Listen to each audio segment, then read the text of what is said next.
Fresh water systems are fundamental to Australia's first people, who have nurtured a deep understanding of water flow across the landscape. There is a growing recognition of this ancient connection. My name is Jack Buckskin. Join me as I discover how my people found and managed fresh water on the driest continent on Earth.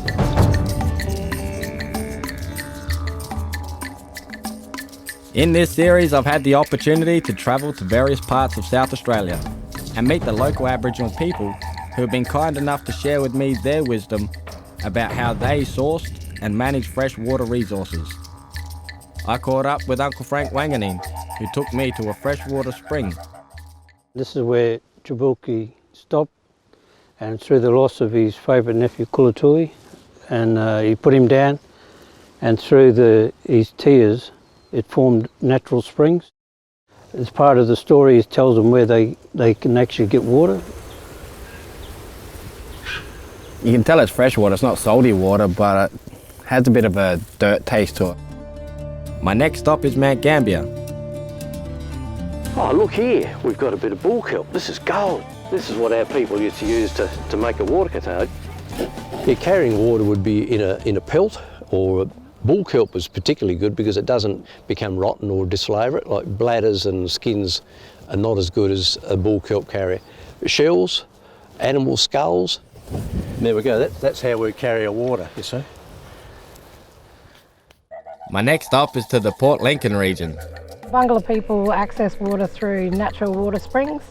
They also access them through rock holes and in water holes.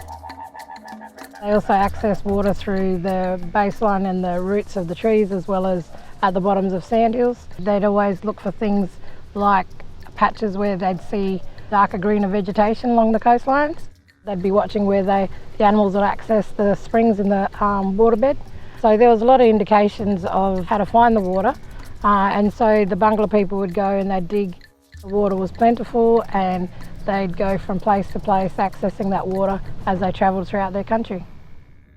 I then met a mob in the Flinders Ranges who have a very different water history. This is a very special place for the Haidyamatna people. It's a significant place because of the hakaru that form the water holes and the creeks and the big springs, like you see down here. The other ones were significant, but they only just water holes. After the big rains, they're there for 12 months, could be 2 years. And after that, if it's no rain, well, they don't fill up again. The water sources for the traditional times, you know, it was all fresh water all year round. The rock holes were full, rock holes were creeks full, were the full. creeks were full, yes. Once the drought time came, well, they had the permanent sources like the Morrigal. The main diet out is kangaroos and the emus. Native food, native animals are finished in the drought. Yeah, the drought is just killing this place. As you can see, there's a lot of carcasses around here. I don't go hunting no more. Didn't even see any chicklings this year and last year. Last time I seen a decent good raining was roughly in 2016. What are your experiences from when you was younger, your experiences around fresh water and what you see today? It was good life then. We had water rolls just down the track from Neverbunna, and today they got nothing. I really feel that a lot of our children are missing out on just natural swimming in the water hole. We used to be able to swim, us boys, and then give the girls the time to go down and do the same. But Neverbunna was a family place. It was where we could tell stories about the dreaming. We shared a lot of stuff, and we're proud of it because we want to continue teaching our children Haidyamatna culture. Everybody needs to take their time out to put a bit of love and energy into Mother Earth to save the planet and care for her, and she'll return the favour, she'll care for us. Travelling from arid lands, my next visit is to the lush Murray River and Coorong. Burundi is the lifeblood of the Ngarrindjeri people. This is still our identity. We are water people. Every Ngarrindjeri person that you talk to will talk about at some point interacting with the river, interacting with the lake, or interacting with the Coorong, or interacting with the coast. So all of our creation stories, all of our stories that say who we are as the people, talk about the importance of living with the lands and waters that have been given to us. There was an abundance of resources to be able to live. Clean water, fish, water birds, eggs, brushes, all the natural resources that were needed to live a good life. They knew the seasons of things and the areas to go to. Anything that was edible from the waters or around the waters, that's what they lived off of. You only went and got what you needed and what you could share with community.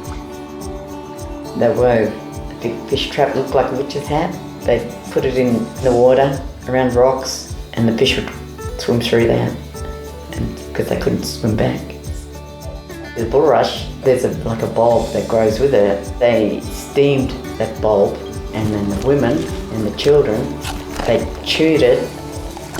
And here it is.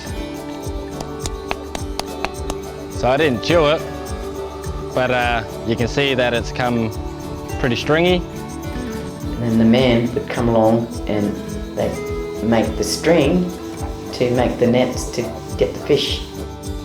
What are the main sources of fresh water for Ngarrinderi? Coorong, lakes, freshwater soaks, wetlands, river, lots of water resources and different ways of using it. This soak's been here for as long as we can remember. They were right along the Coorong. Soaks like this is so important for drinking water. They're all connected. Fresh water was always available.